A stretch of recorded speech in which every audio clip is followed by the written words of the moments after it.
Bonjour ici, salut là-bas. Bienvenue sur François dans votre émission citoyenne.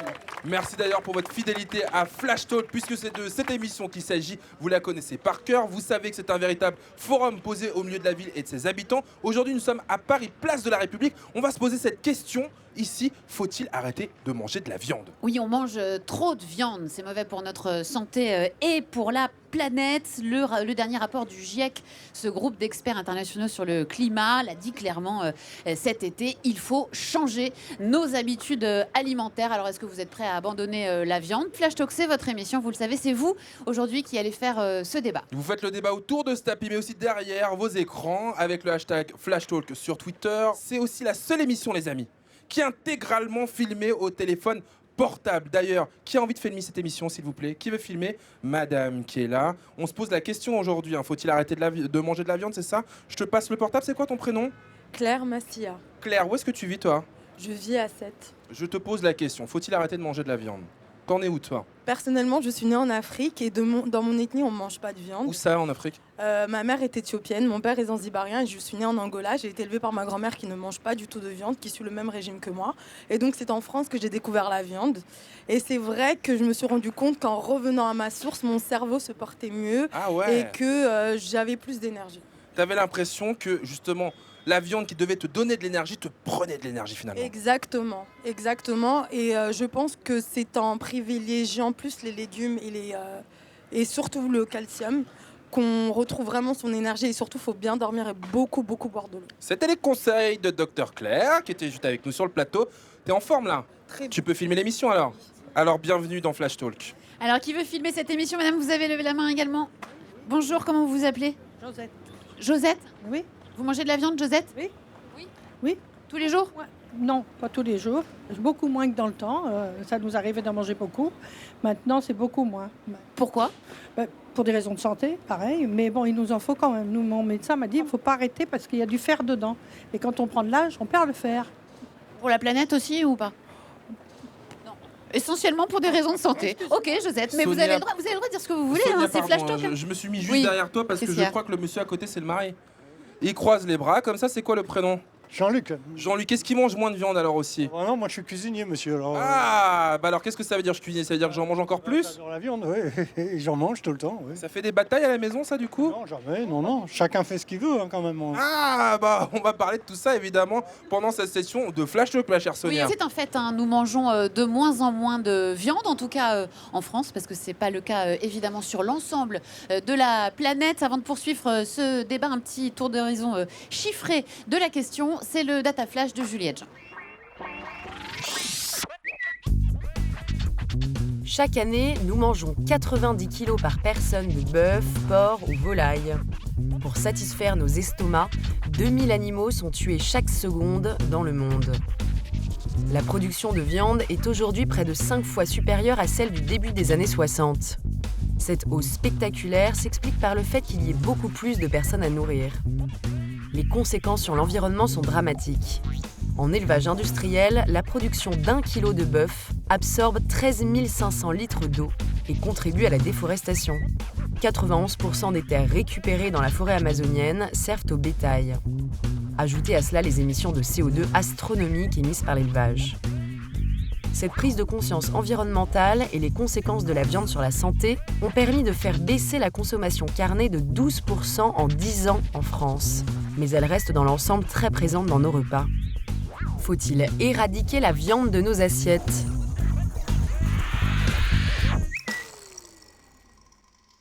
Ah, faut-il éradiquer la viande de nos assiettes? Je pose la question ici dans le public de Flash Talk. C'est quoi ton prénom? Claudine. Où est-ce que tu vis, Claudine, toi? Moi, j'habite à Mainville, dans l'Oise. Est-ce qu'il faut éradiquer... dans les champs, pourquoi pas, aussi. Est-ce qu'il faut éradiquer la viande de nos assiettes, Claudine? Pour moi, oui. Moi, j'en mange pas depuis les années 90. Qu'est-ce qui t'a fait subitement arrêter de manger de la viande? J'ai été malade et le médecin m'a conseillé de ralentir la viande. Puis avec ce qu'on voit maintenant, l'élevage comme il est fait, ça me dégoûte, alors je mange plus. Ça te dégoûte? Oui, ça me dégoûte carrément. Alors, c'est quoi ton prénom? Solène, Ça va Solène, tu vis où toi? à Paris. À Paris. Et alors, ce débat, faut-il éradiquer la viande de nos assiettes? Qu'est-ce que tu réponds? Moi, je suis végane depuis 2 ans et avant ça, j'étais végétarienne pendant 1 an et demi, je dirais. C'est quoi la différence pour qu'on soit tous au même niveau? Alors, les véganes ne consomment pas de produits animaux de manière générale, donc produits laitiers, eux, sont également proscrits. Et du coup, moi, mon opinion, c'est que oui, il faut effectivement éradiquer la viande. Et Pour le coup, c'est la crise écologique qui, d'abord, toi, t'a alerté sur ta consommation de viande. Exactement. Et ensuite, j'ai commencé à m'informer sur le bien-être animal. C'est pas éthique pour moi de prendre la vie d'un animal ou de demander à quelqu'un de le tuer pour moi. Donc, j'achète plus de viande, j'achète plus de produits animaux du tout. Tu dis ça fait 3 ans que tu es passé à ce régime, à ce mode de vie. Comment l'a aussi vécu, pris l'entourage? La famille, les amis, je sais pas, quand on va au resto, on se fait une bouffe, un apéro, ou alors le dîner de mamie le dimanche. Ouais. Mes amis l'ont très bien pris pour le coup, il n'y a eu aucun problème. Et ma famille, ça a été un peu plus compliqué, mais vu que je sais faire ma cuisine, on s'arrange, voilà. Ça veut dire quoi, plus compliqué? Ça a été plus compliqué parce que je pense qu'il y a un côté traditionnel avec la viande, il y a un côté traditionnel avec le déjeuner du dimanche où on mangeait tous de la viande ensemble.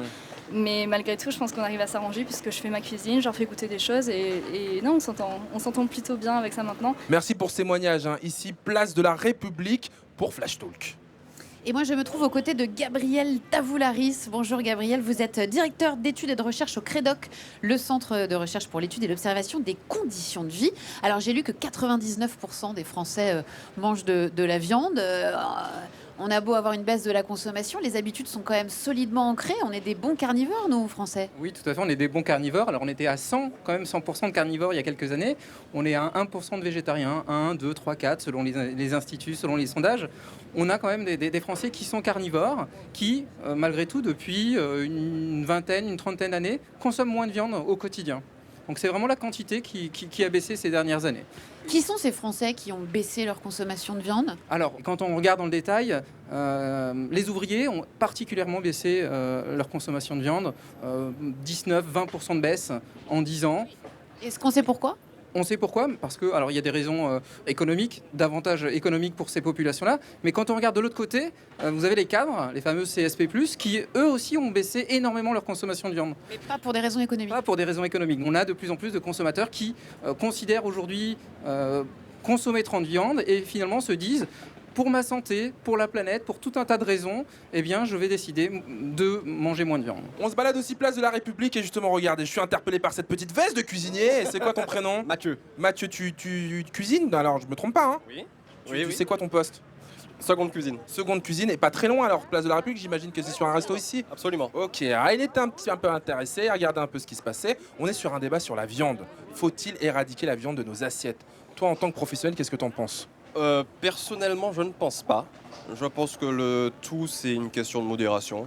Un peu de poisson, un peu de viande, un peu de légumes. Je pense que si on mixe un peu de tout, sans excès, parce que je pense que l'excès en tout nuit. Donc, à partir de ce moment-là... Est-ce qu'il y a une demande de plus en plus? Moins de viande dans les restaurants, les clients, les clientes? Moins de viande, on veut plus de légumes, on veut plus d'assiettes végé? C'est surtout que les gens demandent beaucoup de poissons, surtout. Ils sont intéressés quand on fait des poissons frais, des poissons entiers, quelques plats végés. Le tout, c'est de pouvoir satisfaire le maximum de personnes. Tu as dit, avant je te laisse partir parce que je sais que tu vas aller retrouver tes clients, tu as dit poisson entier ou poisson entier? Entier. Les poissons entiers, mais je connais cet accent. C'est la Martinique, non? Oui. Voilà, bah on embrasse tous les copains et les copines de la Martinique qui nous regardent aussi. Allez au travail un petit peu, Mathieu. Alors moi, je suis avec Giovanni. Giovanni, vous êtes venu me voir parce que vous vouliez parler. Qu'est-ce que vous vouliez dire? Qu'est-ce qu'il y a? Vous voyez mon physique? J'essaye de ne pas manger de la viande, mais pourquoi? Ma mère est d'origine italienne du Sud, comme vous, je crois.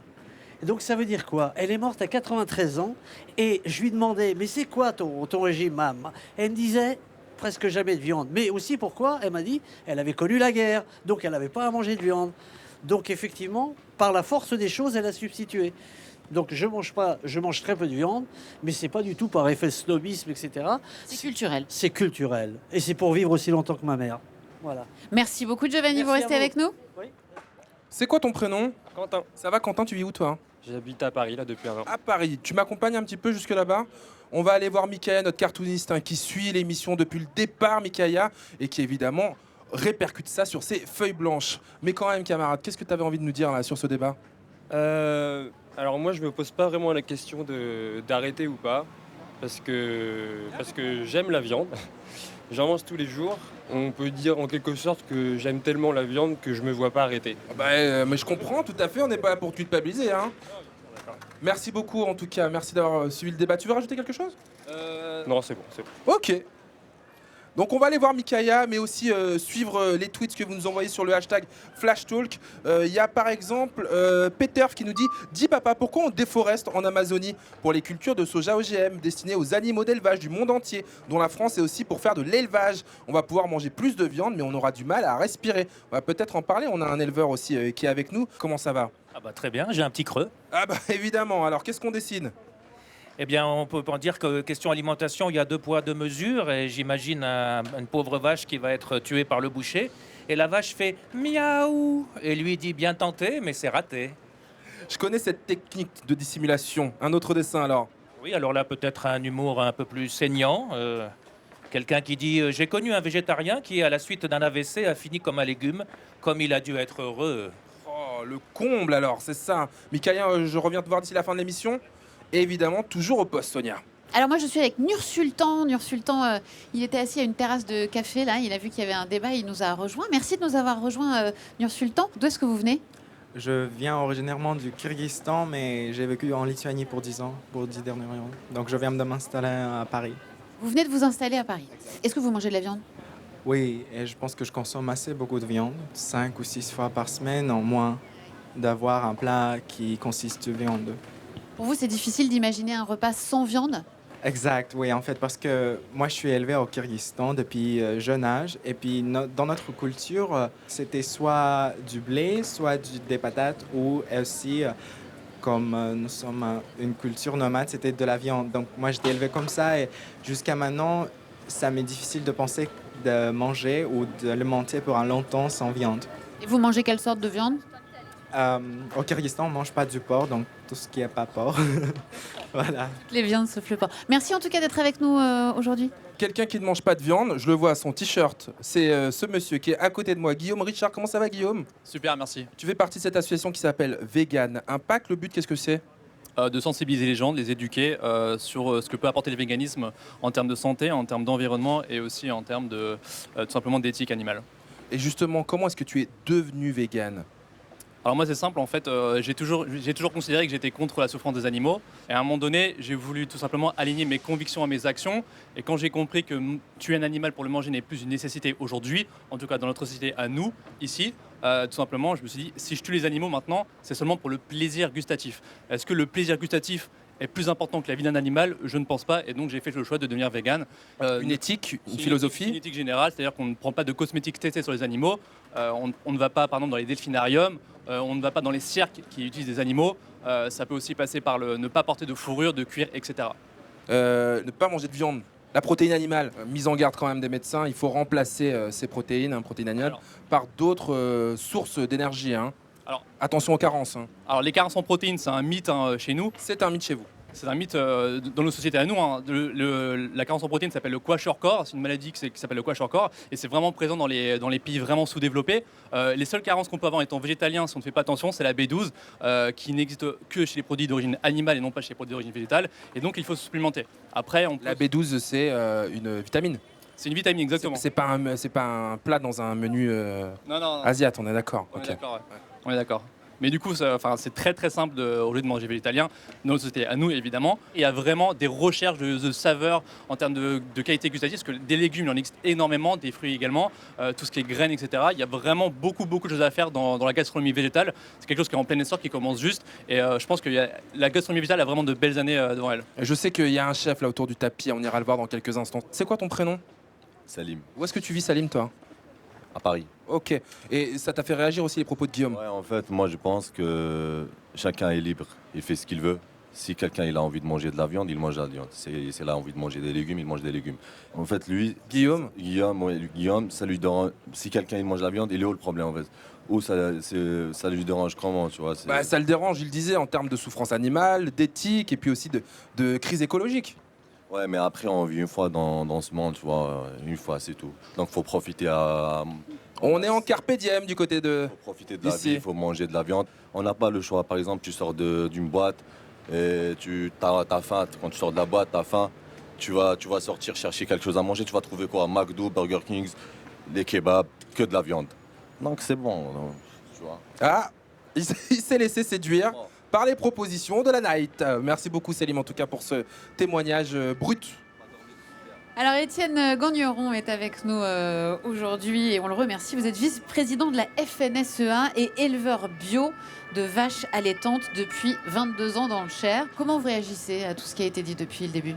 Nous, on fait un métier ancestral. Ça fait pratiquement 12 000 ans que les hommes et les animaux essayent de cohabiter. Il y a des sols qui sont appropriés pour faire de l'herbe et qui correspondent à des ruminants. Il y a des sols où c'est très difficile de faire pousser des légumes. Donc, en fonction de l'endroit où on vient, il faut s'adapter aux ressources naturelles. Et l'élevage fait partie de nos ressources naturelles. En France, il y a 12 millions d'hectares de prairies. C'est pratiquement la moitié de la France, c'est de la prairie avec des animaux dessus. Quand on nous parle d'éradiquer l'élevage, qu'est-ce qu'on fait de ces millions d'hectares? Ils s'embroussaillent, il y aura des bêtes sauvages. Enfin voilà, c'est une culture complète qui disparaîtrait. Il y a un autre argument qui est mis en avant par Guillaume ici aujourd'hui, vous le connaissez bien évidemment, c'est celui de la souffrance animale. Cet argument, j'imagine qu'on vous oppose régulièrement, qui est de dire mais de quel droit on va ôter la vie d'un être vivant. Qu'est-ce que vous répondez là-dessus ? On répond que la vie et la mort sont intimement liées dans nos sociétés depuis toujours. C'est comme ça que cela fonctionne.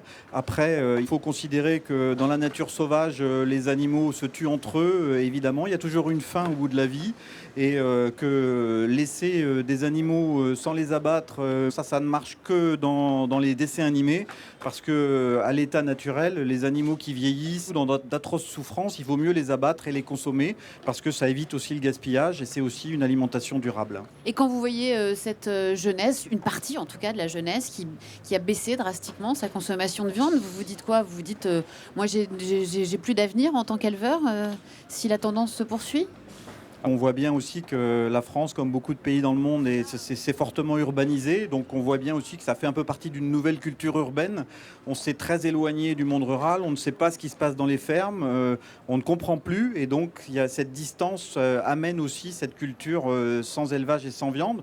Donc il y a aussi tout un discours à réapprendre comment ça se passe. Et nous les éleveurs, on est prêts à accueillir les gens pour visiter les élevages, leur montrer ce qui se passe réellement. Merci beaucoup d'être là aujourd'hui et n'hésitez pas à reprendre la parole si vous le souhaitez. Et si vous nous rejoignez maintenant sur France O, l'émission s'appelle Flash Talk. On se pose une question. Faut-il éradiquer la viande de nos assiettes? Je pose la question. Ici, c'est quoi ton prénom? Axel. Axel, tu vis où toi? Moi, je suis à Paris, j'habite à Paris. Bon alors, est-ce qu'il faut bannir la viande? Je suis hippie et quand je suis à la campagne, je mange de la viande, non, pratiquement pas, parce que j'aime le légume, le rapport à la terre. Et l'énergie libre est très très puissante, on le ressent quand on est hippie parce qu'on est très sensible et on ressent l'énergie libre qui est très forte dans la nature, donc on a besoin de moins d'énergie que la viande apporte. Par contre en ville, il y a beaucoup de gens, donc l'énergie est basse et on a besoin de plus de viande. Je suis SDF, mon sac à dos, je suis SDF et ça veut dire quoi? Ça veut dire que je mange de la viande beaucoup, oui, parce qu'il y a les Restos du Cœur qui sont d'ailleurs souvent à la place de la République et je mange de la viande, oui, avec grand plaisir parce que ça me donne, j'en ai besoin. Alors quand je suis à la campagne, je suis le même, je suis hippie et j'ai envie de pain, j'ai envie de végétal, etc. Mais tu sais, c'est intéressant ce que tu me dis. Pourquoi? Parce que souvent, quand même, quelquefois, il y a un discours que j'entends qui est moralisateur pour les gens les plus précaires, qui se disent que pour eux, c'est super important de manger de la viande, un signe de bonne santé. Et donc, on leur dit, ouais, il faut arrêter de manger de la viande. Déjà, ils mangent tout court. C'est déjà pas mal. Moi, je vois les paysans, ils sont à la campagne, mais eux, ils mangent de la viande. Pourquoi? Parce qu'ils travaillent beaucoup et donc ils ont besoin de force. C'est une question de force à mon avis, parce que quand on est léger, quand on fait de la musique et qu'on rigole dans la campagne, comme des hippies, on a besoin de légèreté, et donc c'est le légume qu'on choisit. Automatiquement, on est végétarien, par capacité, et aussi peut-être par pauvreté, parce que le légume est pas cher. Mais tout est logique au bout d'un moment. Quand on est en ville, la viande n'est pas chère. Pourquoi? Parce qu'il y en a énormément, et manger du poulet, ça coûte plus rien. On a un poulet rôti à 5 € au coin de la rue, là. C'est 5 € un poulet rôti. Moi, je suis SDF, je m'achète souvent un petit poulet rôti, je me le mange dans la journée, ça me fait 2 repas. Merci en tout cas pour ton témoignage et d'être venu ici autour du tapis de Flash Talk pour ce débat.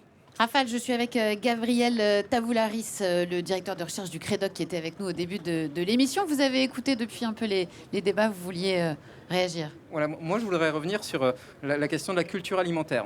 Faisons un petit scénario prospectif d'ici 20-30 ans. On imagine zéro consommation de viande. Par quoi on remplace cette fameuse protéine animale? On va se tourner vers quoi? On va se tourner vers des aliments industriels, produits par les industries agroalimentaires. Pourquoi pas?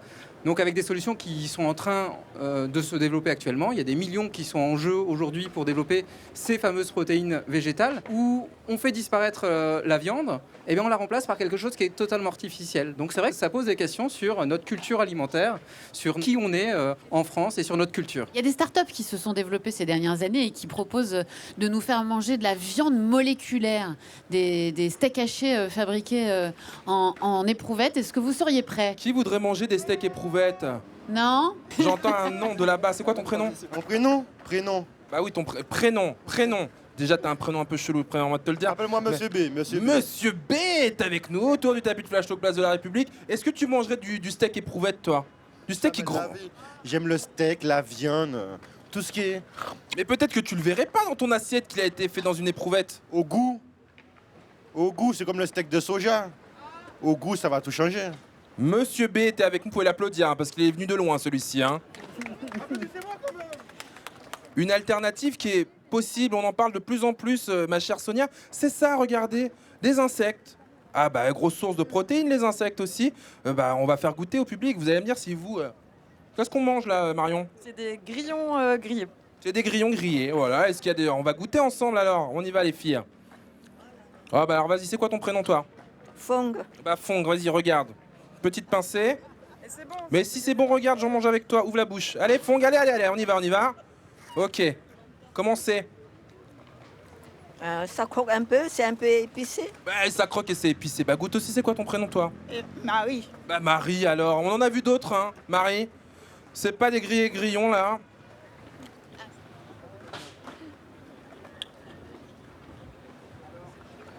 Alors? Ah là, c'est un petit oum, ça. Il est long. Il vient de loin, celui-là aussi.